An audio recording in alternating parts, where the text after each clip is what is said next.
having to caravan from Denmark all the way to Estonia, which is in Eastern Europe. So we had this crazy epic road trip of where we had to take our caravan with all of our gear, crossing over borders and getting questioned by every single government as to why we have all this like spy gear.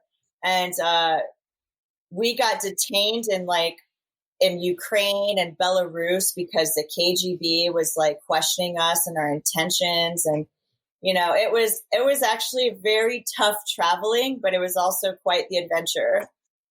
Yeah, it sounds like it. So do you feel like being on Ghost Hunters International was where you really learned how to do what you do? Or do you feel like you really learned that with the original paranormal team that you were with in Miami? My original team gave me the upper hand to win Ghost Hunters Academy. They gave me all the knowledge I needed, like a nice little baseline. So that I was able to get to Ghost Hunters International. So all the basics I learned from them, but working with other members of the Ghost Hunters International team, I mean, we also had different type of tech. We had like military grade equipment and cameras and things that we could see, seismic meters. Like we had access to equipment that would be way too expensive for the average home team, and so it definitely amped up my game and gave me more of a science-based, my science knowledge and why phenomena happens definitely amplified once I started working with Ghost Hunters International. I started to see the environmental sciences and geographical sciences that occur when phenomena happens. And that's thanks to the equipment that we had on Ghost Hunters International. So that was, I think, it definitely, it's like when you start off and like you go to school, you're in elementary school with me in bedside with my K2 meter. And then I graduated to like be with a team. And then that's like graduating high school and then going to like straight up university was like, Ghost Hunters Academy. And then it was just like being thrown into the field with all that knowledge is where you start really like, that's like writing a thesis, like you're like with GHI, like going all over the world and you're able to really start grasping at, cultural and scientific aspects of phenomena. And that's like a whole other ball game. That was so cool. And now I get to be a professor type and talk about it with Paranormal Caught on Camera. So all of that and all of my investigative background and everything I've experienced has given me the expertise to discuss it with this series on the Travel Channel. So have you ever done an investigation or been commenting on an investigation that just totally like creeped you out or what's the craziest investigation that you've ever done, do you think? Well, I've done investigations that aren't necessarily ghost related, and that's not something that I especially sought out. It was more like very unique to see how like the planet has its own form of language. And when you come into contact with that energy and the consciousness of like the planet, which has nothing to do with dead people, has nothing to do with ghosts, I think, and then had everything to do with religion, which is actually kind of something interesting. One of my most mind-bending investigations was when I went to the Andes. I was in Peru, and we're in a town called Shaman.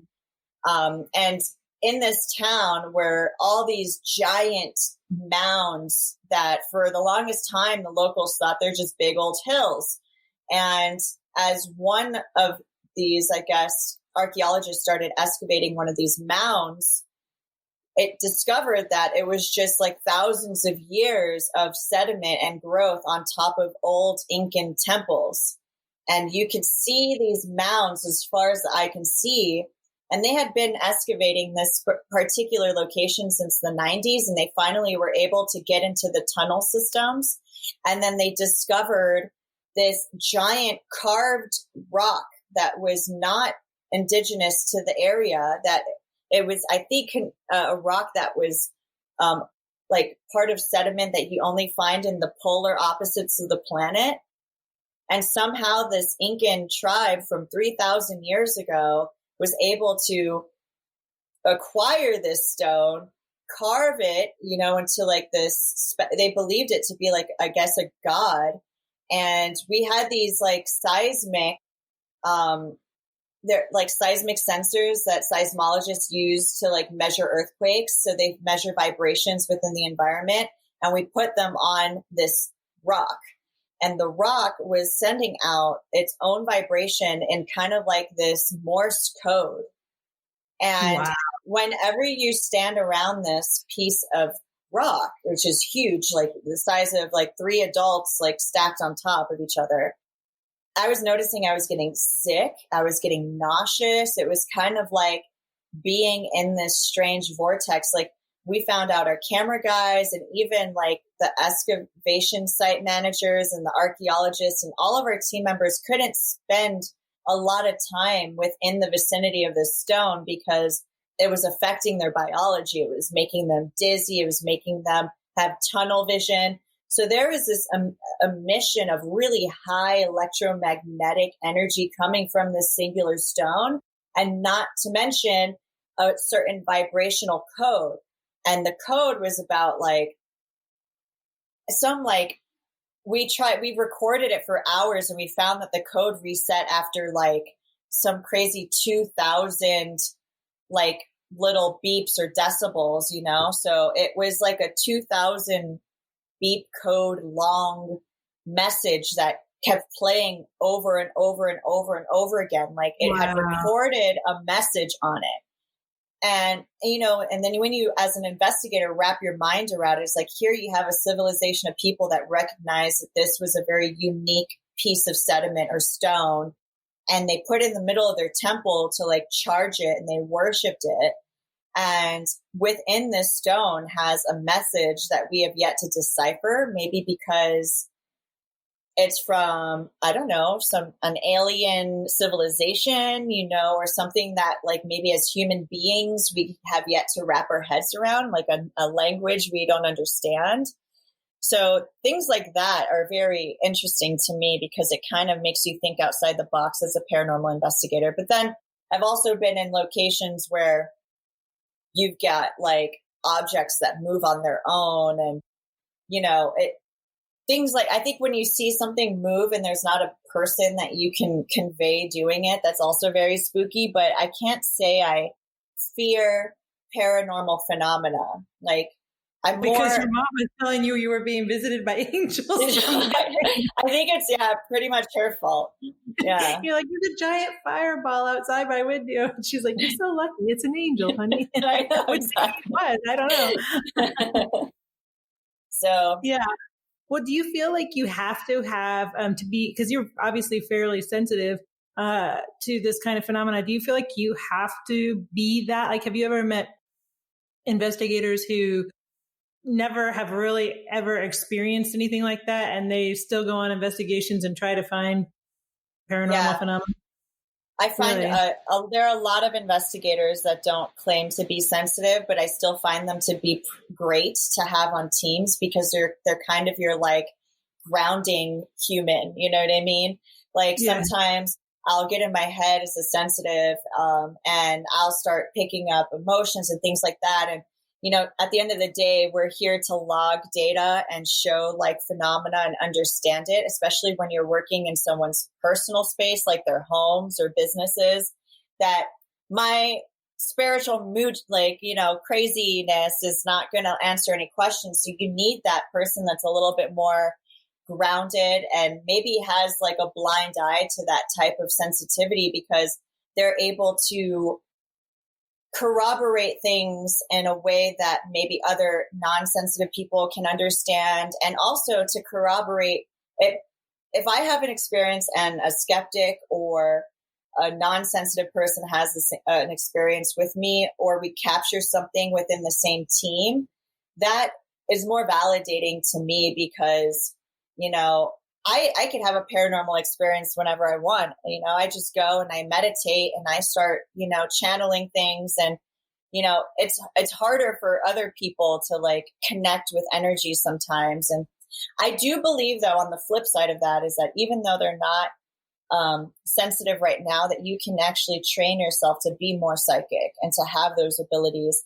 And it's all comes down to concentration and tuning in, the active mindfulness. And a person who's not considered to be very sensitive can become a sensitive person, can have psychic abilities with training. But that being said, I like to also have someone that's not on a team, because it's nice to have that,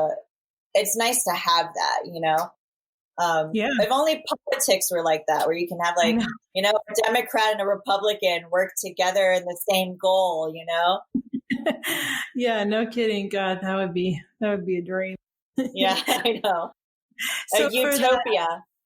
Oh my gosh, we're just a functioning society right now, especially. Fuck. I know, it's really a weird time right now. Yeah, but I guess we're kind of out of it because we're in the desert right now, so Yep. we're not probably seeing as much or feeling it as much as the people that are in the cities that are having the riots and the protests and everything every day. But yeah. So Susan, so I live in the desert, and now Susan does too. She, at the beginning of this whole coronavirus thing, she came out here to shelter in place at our spot, and along with a couple other people. But it's been kind of nice because even though we've been quarantining, we've all got to still have people we can interact with. I wonder how it is for people that just are like trapped in their apartments by themselves. Yeah, I know. That's a tough one. It's crazy. It wasn't supposed to be a shelter in place, but like we know each other because we worked at a music venue together. And the first things that started falling off, all the international tours of all these bands, at the venue that I work at, they just started canceling all the shows. And what was supposed to be a stacked month of back-to-back shows, I just get a phone call and they're just like, this day is canceled, then this day and this day is canceled, and then every day is canceled. I was like, you know what? I don't have work. Let me go see what Cooper's doing.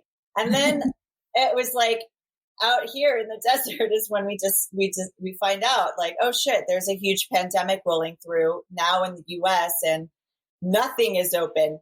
Everything is canceled. So, it was supposed to be a visit, but then I don't know. There is something, I think the synchronicities of everything that have been happening around since I moved out here to the desert, everything's just kind of been adding up. And I think it's kind of forcing me to like take another turn into something that I've been thinking about doing for years and not executing, because I always had an excuse, because I was always like, oh, I'm busy doing my music scene stuff. I'm busy like booking shows. I'm busy working at a venue. And I never was able to like focus on the other trajectory that I wanted in my life. It was always something I put on the back burner. And now it's like all of a sudden so attainable and accessible because I made the move to the desert and it's like right in front of my face. And now I get to try this whole new chapter in my life, which is really exciting.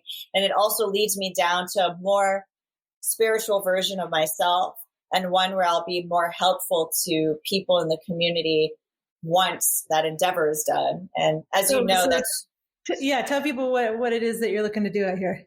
So right now, I'm looking tomorrow. Actually, I'm going to an orientation at Cal Earth Institute in Hesperia, California, and they build earth homes, sustainable homes for.